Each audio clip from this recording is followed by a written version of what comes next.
उद्धव ठाकरे आणि राज ठाकरे एकत्र आल्यानंतर झालेल्या युतीचा पहिल्याच निवडणुकीत दारुण पराभव झालाय।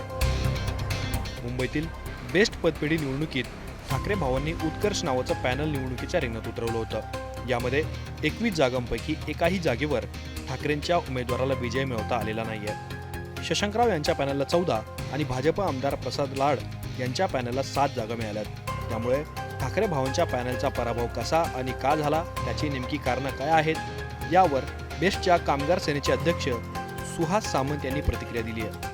माझ्याकडे 12,000 कर्मचारी असताना माझे स्वतःचे ह्या गोष्टी कशा काय घडू शकल्या, तर हे तर मागच्या एक आठवडाभर चाललेलंच आहे। प्रचंड पैशाचा ओघ आला आणि त्याच्यासमोर आम्ही टिकू शकलो नाही।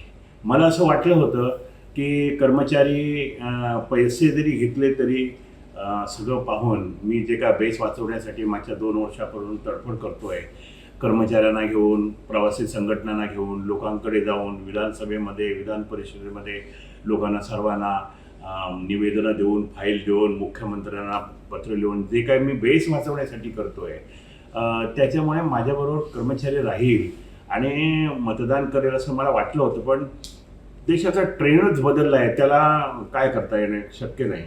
आणि म्हणून कारण आम्ही कमी पडलो केवळ पैशामध्ये, कॉन्टॅक्ट करण्यामध्ये सुद्धा थोडं बहुत कमी पडलो आणि BJPने सगळी आपली पूर्ण यंत्रणा, पैशासकट, अधिकारासकट सगळी यंत्रणा उतरवली। मलाही आश्चर्य वाटतो, साध्या पतपेढीच्या निवडणुकीमध्ये एवढ्या सिरियसली हा पक्ष ते सगळं काय घेतोय, त्याच्याबद्दल त्यांचं स्वागतही केलं पाहिजे, त्यांचं कौतुकही केलं पाहिजे आणि त्यांच्यापासून देशाला भीती आहे हे सुद्धा सांगितलं पाहिजे।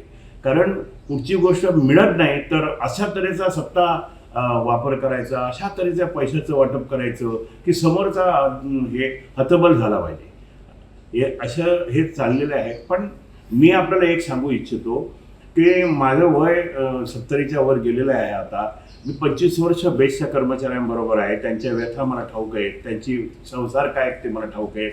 मी माझ्या कर्मचाऱ्यांबरोबर राहणार, मी माझ्या कर्मचाऱ्यांची सेवा करणार जेवढे काय हे असेल तेवढी, आणि ही बेस वाचवण्याचा आटोकाट प्रयत्न करणार।